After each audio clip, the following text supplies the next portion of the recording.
Ikalawang kabanata. Babala laban sa mga may pinapaboran. Mga kapatid, bilang mga mananampalataya ng dakila nating Panginoong Hesukristo, dapat wala kayong pinapaboran. Halimbawa, dumating sa inyong pagtitipon ang isang mayaman na may gintong singsing at nakasuot ng mamahaling damit, at dumating din ang isang mahirap na punit-punit naman ang damit. Kung aasikasuhin nyo ng mabuti ang nakasuot ng mamahaling damit at bibigyan ng upuan, samantalang ang mahirap ay patatayuin na lang ninyo o pauupuin sa sahig, hindi ba't may pinapaboran kayo ayon sa masama ninyong pag-iisip? Makinig kayo mga minamahal kong kapatid.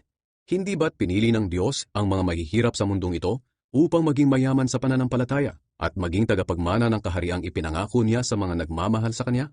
Ngunit minamaliit nyo naman ang mga mahihirap. Hindi ba't ang mga mayayaman ang nagpapahirap at nagpaparatang sa inyo?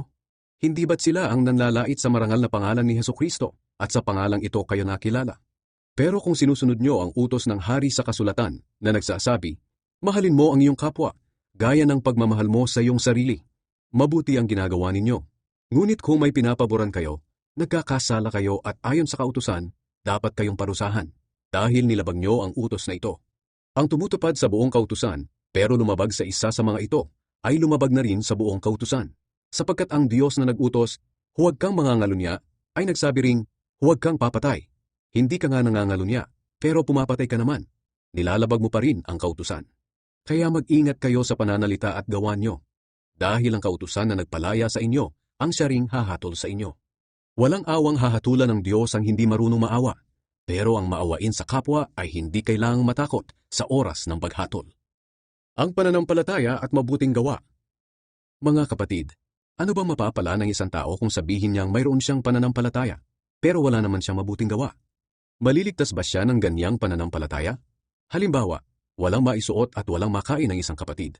At sasabihan mo, pagpalain ka ng Diyos at hindi ka sana ginawin at magutom, pero hindi mo naman siya binigyan ng kailangan niya.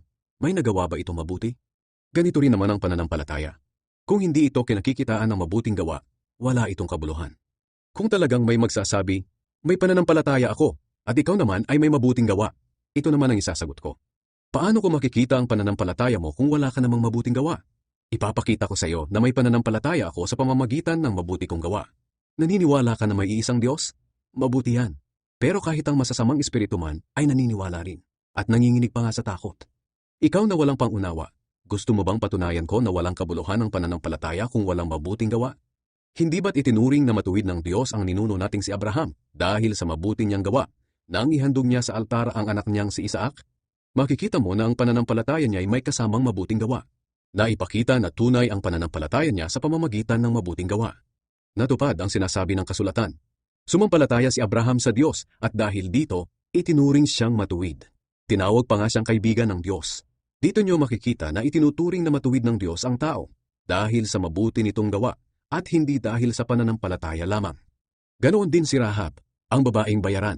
Itinuring siyang matuwid dahil itinago niya ang mga espiya ng mga Israelita at itinuro ang ibang daan para makatakas sila. Kung paanong patay ang katawang walang espiritu, patay din ang pananampalataya kung walang mabuting gawa.